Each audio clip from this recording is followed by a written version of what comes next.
Today's talk is presented by Paul Carroll, who is the Director of Housing and Community Development with Fingal County Council. Paul is responsible for all aspects of housing and community development across Fingal.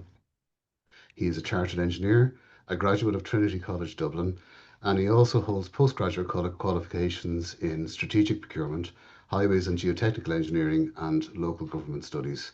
He joined Fingal County Council in 2017 as senior engineer in the Planning and Strategic Infrastructure Department, prior to which he worked as an engineer and project manager in various local authorities, central government, and in consultancy.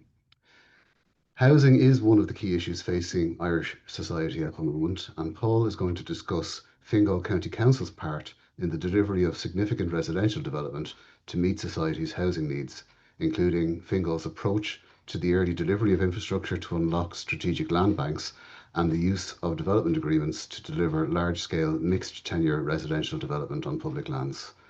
Paul, I'll hand over to you now. Thanks, Peter, and good afternoon, everyone. Delighted to be here to talk about Fingal's experience to date in terms of our housing delivery. So I just have a few slides, so I'll just bring them up.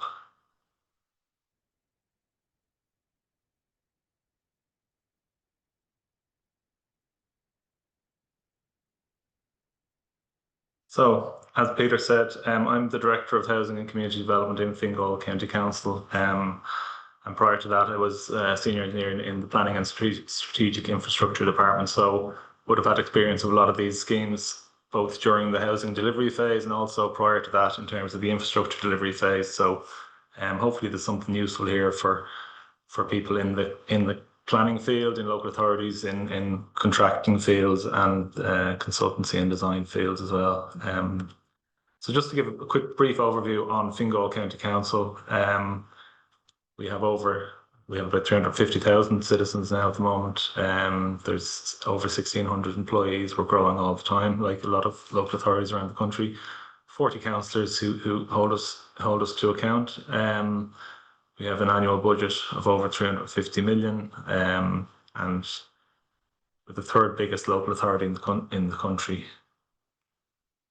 In terms of housing specifically, under Housing for All, we have targets for 6,500 up to the end of next year, including 3,500 social and also affordable and cost rental within that as well.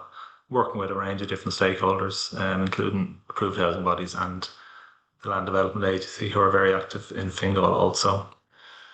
I suppose Fingal, would be seen to be a county that has a lot of development potential in terms of the residential development, and as a result of that, you can see our capital budget, the blue there, out of 1.6 million, over 1 billion of that is dedicated towards the delivery of housing. So that kind of shows you where our emphasis is, and for the last few years that has been the case, that we have really pivoted to focus on forward planning and delivery of housing, conscious that we do have a significant role to play, both in kind of delivering for Fingal, for Dublin as a whole, and ultimately for the country. The second biggest area of expenditure in terms of capital delivery then is the yellow section there, around 250 million, which is planning and strategic infrastructure. And again, that's a lot of that would be actually focused on the delivery of infrastructure to facilitate new housing and to kind of support existing residential development, and to kind of make sure that we have the infrastructure in place to allow us to continue to grow.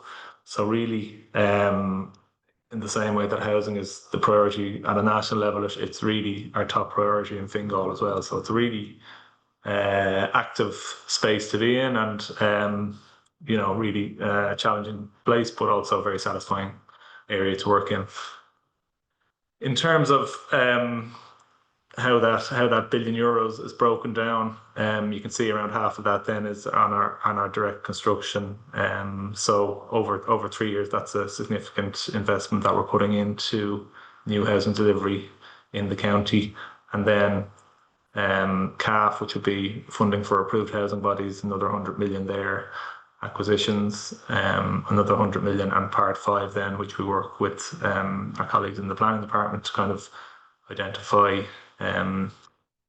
portion of new developments that we acquire for social housing purposes. Give a feel for the monthly kind of spend that we're involved with in Fingal. It's a significant amount of money being spent every month, so that kind of poses challenges for us in terms of cash flow. But I suppose the key thing here really is just the scale that things are operating on. And I suppose the other larger local authorities will be very similar to this as well.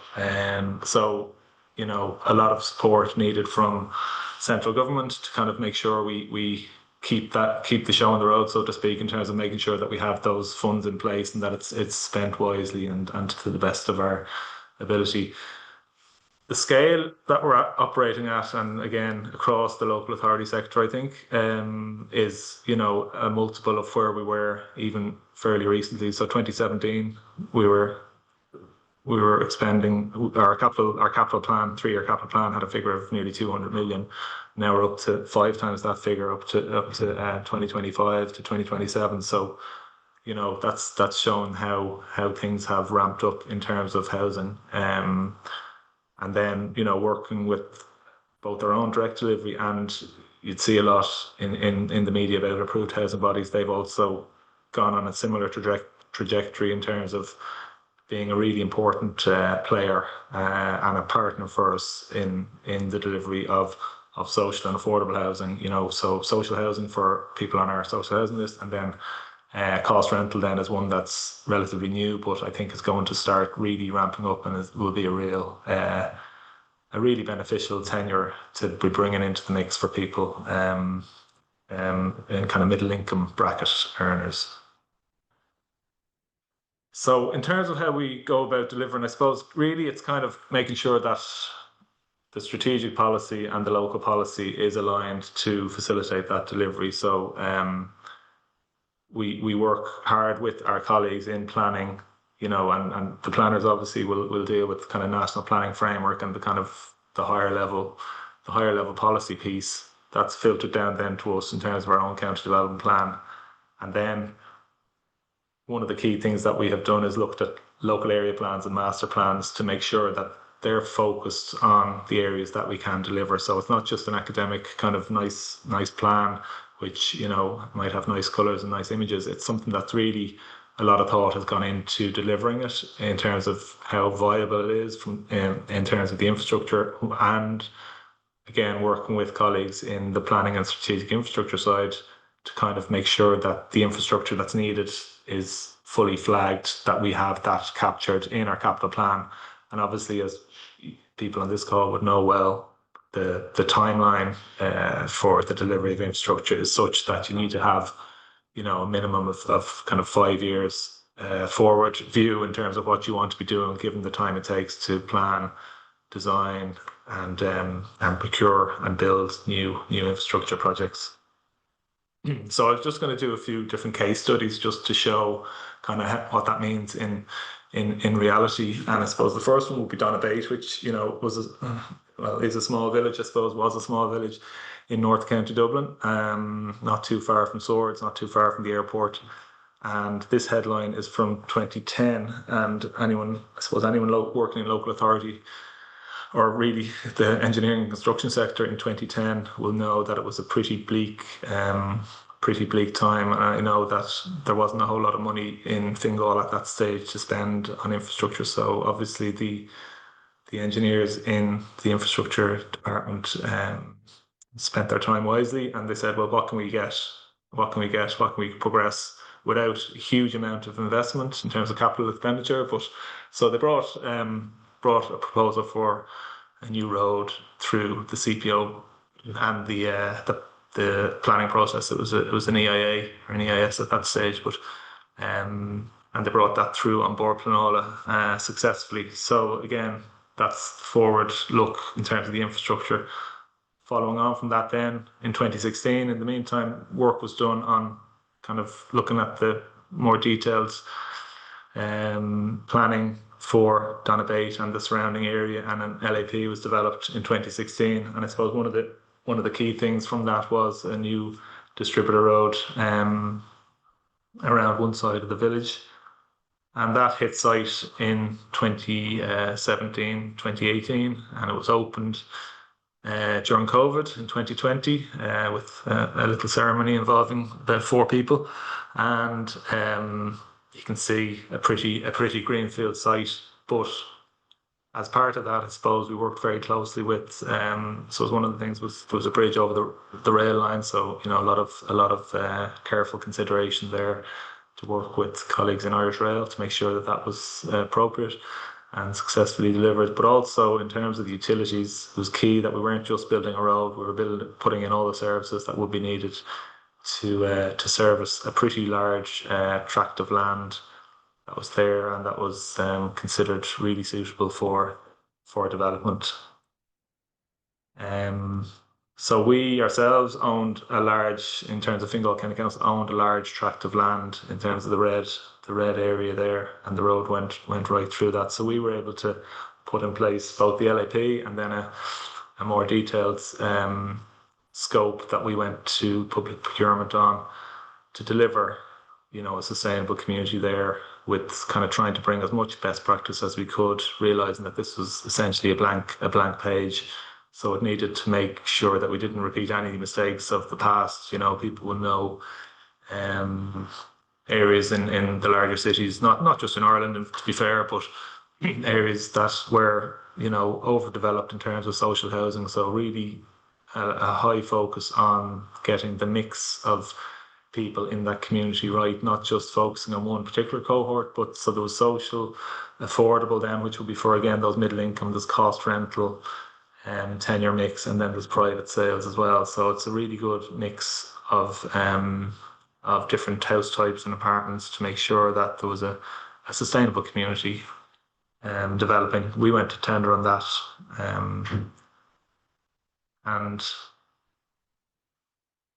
we ultimately ended up entering a contract with Glenveagh to deliver what's known as a development agreement, which I'll talk about a bit later. But essentially, it's not one thing or another in terms of a contract type, but it's kind of got the best elements of a lot of it. But really, what it does for us is it allows us to deliver what we need to deliver in terms of social and affordable, and it incentivizes Glenveagh to deliver a high quality product in a really kind of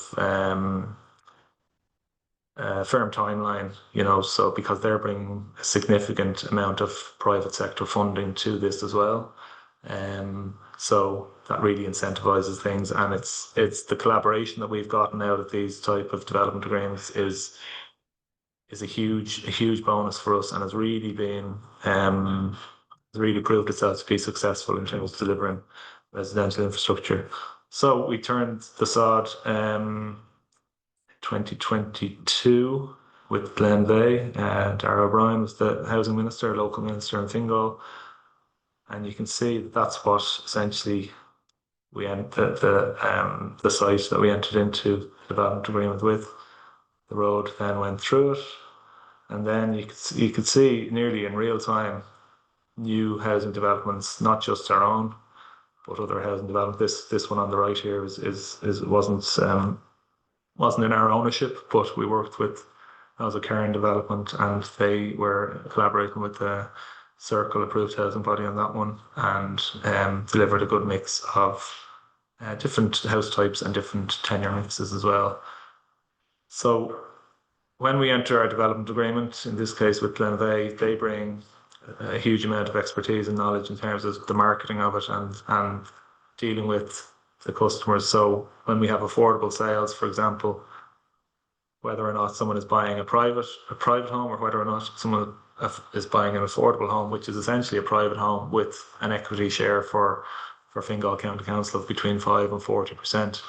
But both of those people go through the exact same process. So they go and they visit the show home, they engage with the, usually an estate agent that Glenveagh has appointed. They go through the same contract agreement process with Glenveagh, and it really mimics the affordable process really mimics the private sale, which we think is a good thing, because it kind of there was felt when the affordable housing initiative came in that there was maybe a stigma attached to people buying a council house, for example, and maybe there was a negative connotation on that. But I suppose this kind of it kind of it takes that away, and it kind of makes it it's an affordable sale, but it's a private sale essentially. So yeah, things have gone really well on the Balmoston site. As you can see, we have apartment blocks springing up along the actual road, and we have a range of different house types as well, and a range of different tenure mixes to make sure that there's a really good mix. It's not just going to be a three-bed semi with two cars parked in front of the driveway. There's going to be um, homes here for single people, for couples, for families, for older people, for people with disabilities. It's really kind of looking at everything from a very holistic point of view. I suppose having a site of this scale allows you to do that as well, which is really good. Um, and I suppose, yeah, like, so we had our own site as well, but also there's a number of other sites along it. So the 1,020 homes there, that's a site that Cairn are currently working on as well. So there's a number of different sites along which have also been facilitated essentially by the delivery of that road, and by that local area plan, and by us providing the bridge to ensure accessibility, and then all the utilities. It's not just our own site there, but a number of different small and large sites along there that are delivering at pace and at scale there, and that's obviously a key part of our remit as well. We're not just delivering for our own direct targets, but we're facilitating wider housing delivery across the yeah. So I suppose I like this image in particular. So anyone who knows Donabate and North Dublin, this is I suppose we're taken from over Donabate, but looking back south. That's the Malahide estuary there at the top of the picture, with the Dublin Belfast railway line running along it. So looking back towards Malahide, and you can see in the foreground then the more developed site would be our own site, and then this would be a current site here for over 1,000 units as well. And then you can see newer pockets of residential developments also taking place there as well. So really satisfying to see, you know, the investment that was put into this road has resulted in a huge impact in terms of the area, in terms of providing much needed homes. This would have been the distributor road would have been a LIHAF, so some of you are probably familiar with LIHAF, Local Infrastructure Housing Assistance Fund, I think, Activation Fund, Local Infrastructure Housing Activation Fund, and that was a fund that was run by the Department of Housing and Local Government a few years back, and Fingal was the first one on site for that. And I suppose the key to that was that we had that planning permission on the shelf, so to speak, and it was ready to go. And also that it ticked all the boxes in terms of really delivering, you know, at pace and at scale. So having these sites that were all ready to go, and that could be developed without any significant other infrastructure, which we read about other infrastructure kind of causing blockages in housing delivery, but things had kind of been well laid out that the Glenveaghs and the Cairns and the other people active in that space, they could go in and they could kind of have a good run at it. And the scale that they're delivering at every month, number of units is kind of phenomenal, really. But it's really impressive to see it in action. And I suppose, it probably all goes back to kind of having the infrastructure in place and having the land there to make sure that that was all serviced. So I think I have just a quick video on this, so I might just play this. Hopefully this works, just to give an overview of the site.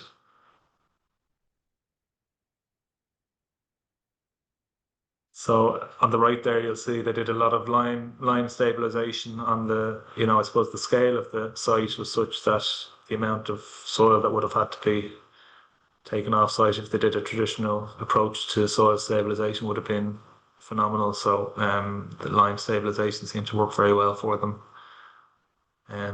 Some traditional builds, some precasts. I think a lot of it was kind of precast units, and then the apartment block, I believe, which I'm not sure if it's in this video. I think that was assembled with, an 8-story apartment block assembled with, I think, a crew on some days of like 5 or 6, really. So kind of modern methods of construction were heavily used in this as well. And again, that helps timelines and obviously helps from a commercial perspective as well. So, yeah, we're really, really happy with how that's gone. So then I suppose moving on to similar type of scheme over in the west of the county in Mulhuddart. Again, we had attractive land in Churchfields, Mulhuddart, and we had identified different parcels of land where they could provide social and affordable housing, but the land wasn't fully serviced, wasn't fully accessible, and didn't have the utilities required. So again, we put in place a master plan. We identified a new link road to go into that.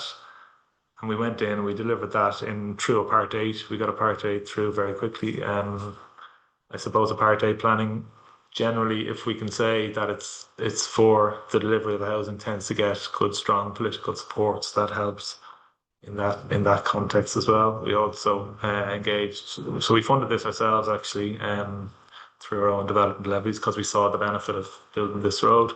And we also got a contribution from the NTA because we wanted it to be kind of an exemplar in terms of cycling and walking and active travel. It's kind of linking into a residential community, established residential community, and it's also there's also a number of schools and community facilities and sports clubs around there. So to give, in particular, the younger people the opportunity to cycle, get around safely around there. I suppose a lot of the time people would say, I suppose in terms of new development plan, we have a very low, I think, car parking requirement in Fingal. So we kind of tried to push that. And a lot of people would kind of say, well, would be critical of that because it's a change, I suppose, from providing two or three parking spaces outside a house or whatever. And that could be down to, half a space per house or per apartment in some cases. What's lost in that conversation sometimes is the kind of equity piece in that. And this area of Mulhuddart and around certain areas of Fingal and Dublin would be, that there would be kind of quite a high level of deprivation in some pockets around here, and not everyone would have one car, never mind 2 cars. So I think, putting in this active travel, it's good, obviously, for the environment.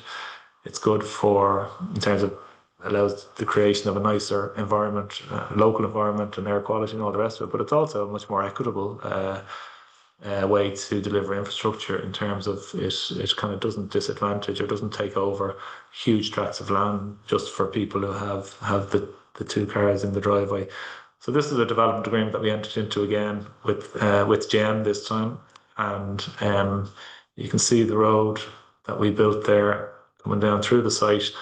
And as part of the development of this site, again, a very focused approach in terms of one of the key things that GEM, I think, would say as well, that was instrumental in the success of this scheme was that they got a nice clean site when they landed on site. So there was Irish water, there was gas infrastructure nearby, there was surface water. We put in some of that, we diverted some of that, we made sure the ESB was clear of the site in terms of any infrastructure crossing the site, and they were able to go in and do their thing, and they weren't being asked to go and do too much in terms of diversions or anything like that in terms of third party utilities, which, as we all know, can impact significantly on the delivery of any type of infrastructure projects, including housing. So again, that let them have a very good clean run at the delivery. Again, they implemented soil stabilization across the site. The initial phase of this was for 300 units, and then we had an option to extend that for another 217 units. So a range of tenure mixes and housing types as well. We built the apartment blocks in the foreground there. They've just recently been launched, and they are our first cost rental, our first foray into the cost rental space in Fingal. So we're delighted with that, and we're going to get those tenants in before Christmas, we think. And the first tenants were in before Christmas last year, hadn't only started the previous February. So really, it was again a phenomenal turnaround in terms of the delivery of units across the site by Gem. And you can see our cost rental apartments there. I have a little video on this as well. So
yeah, so you can see that video was probably done about this time last year, and it kind of showed the level of development and the pace of development that took place once we got to site.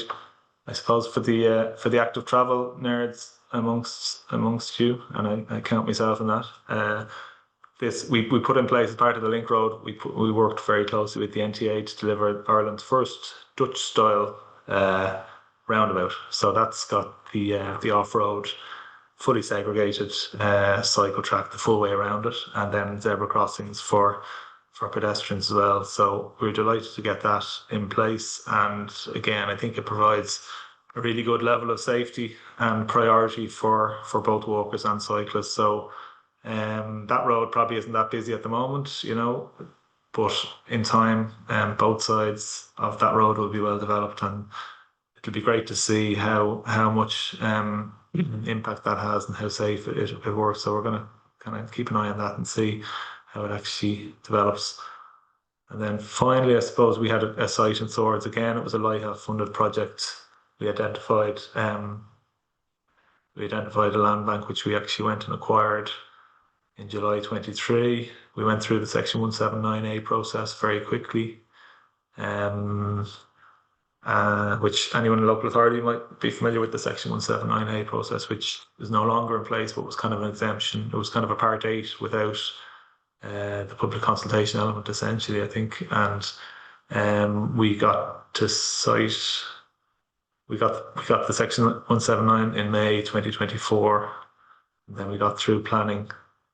We had to dispose of the land via the council chamber. That's a reserve function. And then we entered a development agreement then with Glenveigh on this as well. So again, the development agreement allowed us to kind of deliver really at speed and really high quality. And that's currently the affordable units for that are currently, or actually they've probably just finished being advertised, and we're working through the process then of assigning them. But again, it's the speed of delivery really that is the key benefit of these development agreements, and also the cost certainty that it brings. And this was one. I should probably have a better slide than this to kind of demonstrate the time savings and the time it took for us to get from, literally acquiring a greenfield to having houses that are nearly ready to move into.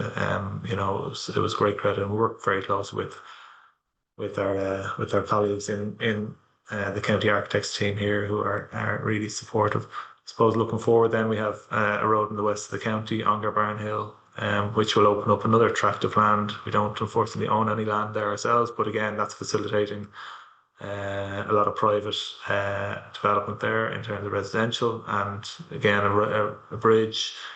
Anywhere you go in Fingal, you tend to come across a railway line that you have to go over, which it's great to have the railways, but it can be expensive and challenging sometimes to build bridges over them. But we worked with our colleagues in Irish Rail and Clifton Scanlon with some of the consultants on this one, and BAM are on site at the moment.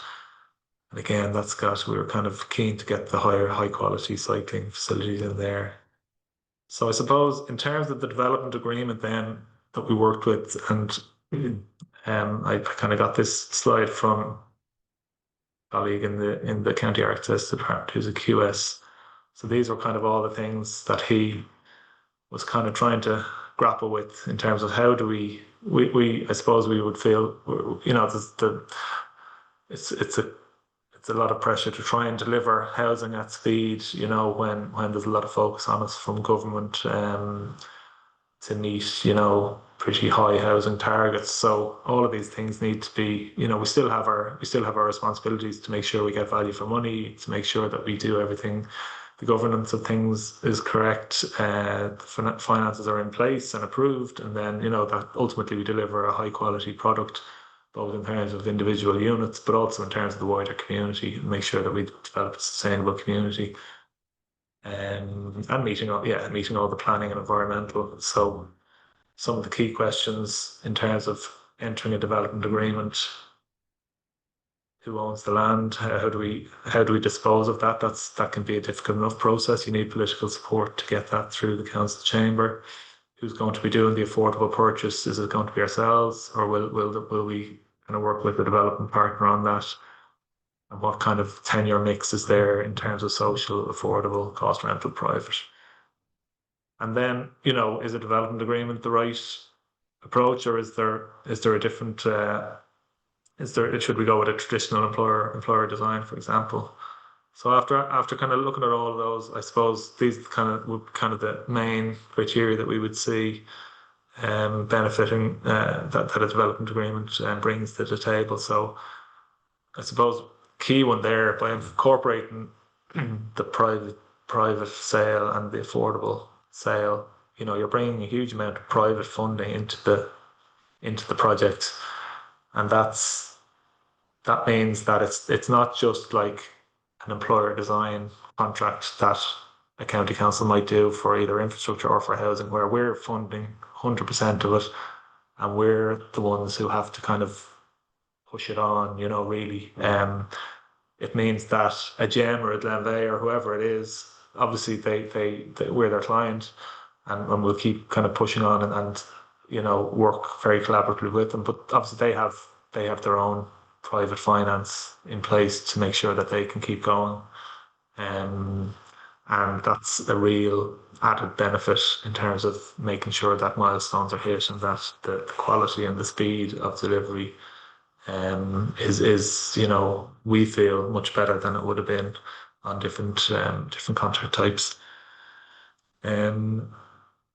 The other, I think, main point on it is that the cost certainty that it brings to us is phenomenal in terms of if we were to compare it, and I suppose it would be kind of on my list to look at this in terms of when we're through to the end of our first development agreement, I suppose, to kind of do a lessons learned thing on it and see how it actually works out. But as things stand, like the level of cost certainty is absolutely phenomenal. And you know, what I would probably hope to do is to look at that in terms of how employer design contracts work in terms of cost certainty, and they can be a lot more challenging from that point of view, you know. So they're kind of the real benefits of a development agreement. And yes, so I suppose the time saving again, and obviously that has benefits for costs as well. But you know, so in terms of, like, we would do some design and builds as well, but I suppose we would see a development agreement as being maybe an evolution of that, and kind of embedding the kind of partnership arrangement much more closely with our development partner. So so looking forward, I suppose, what's next for Fingal, and what are the next kind of of those sites that we need to kind of get ramped up to kind of deliver the infrastructure to make sure that when we're ready for housing, we're going to be able to enter into these development agreements with these kind of specialist housing deliverers, really, to kind of make sure we can deliver what we need to. Dunsink would be one that would be really high on our agenda. 160 hectares of zoned residential land. It could deliver 20,000 houses and apartments there, as well as a range of other facilities. So we'll have to see. We're looking at that at the moment. There's an infrastructure fund from the government coming down the tracks in the very near future. So that was one that we're going to be looking at. Again, none of this can happen without any, I suppose, some of the partners that we work with on this across kind of the Department of Housing, obviously key partner with us, approved housing bodies, and then LDA, working with them on a number of sites and a range of different developers, contractors, and approved housing bodies. Again, Dunsink. So I suppose the other thing then, really, in terms of housing delivery, and I'm the Director of Housing and Community Development, so the community development aspect is really crucial for us, and I suppose we would do surveys every year of residents across Fingal, and one of the things that consistently comes out in that is that people like living in Fingal because of the sense of community and because of the community facilities, things like the parks, and people might know Malloy Castle or Newbridge Domain, or the Royal Canal, or places like that. People really associate them with a positive sense of community. So in terms of Donabate, we had a good plan in terms of what kind of community facilities we need to put in. Also in terms of the greenways then that we need to put in to connect all of that up, and we would see them as being community facilities as well, in terms of making sure that people are well connected and are able to do that in a kind of a nice, pleasant way. So one of the best projects I think we have ever done in Fingal would be we're building a greenway along the Dublin Belfast railway line connecting Malahide to Donabate. So this again will link into Donabate and will make it much more accessible from the Malahide side of the estuary. We put in place, if anyone remembers, in I think it was 2010, the bridge, a beam in the railway bridge, collapsed just like, I think, seconds after a train had passed over it. So at that stage, we worked with Irish Rail, and we got them to put in piers for this bridge, but the project kind of ground to a halt, really, in terms of completing it. So we had to bring it through a fairly detailed planning assessment, and actually the legislation around it changed in the meantime as well, which presented its own problems. So we have last summer, I think it was, completed the bridge, and then we're currently working on the connections from this into the wider area. But John's Civil Engineering completed this one for us. Again, this is where we're going to have to build the connections then along the rail embankment for the rest of that viaduct. This was a really interesting project to work on. Again, John's had a really challenging environment to work with in terms of, it was in the tidal area. You can see the tide going up and down here, and they had huge multi-wheel rigs to kind of bring out the precast elements of the bridge and to place them onto each of the piers that was in the estuary already. And it'll be a fantastic project when it's finished. So that one is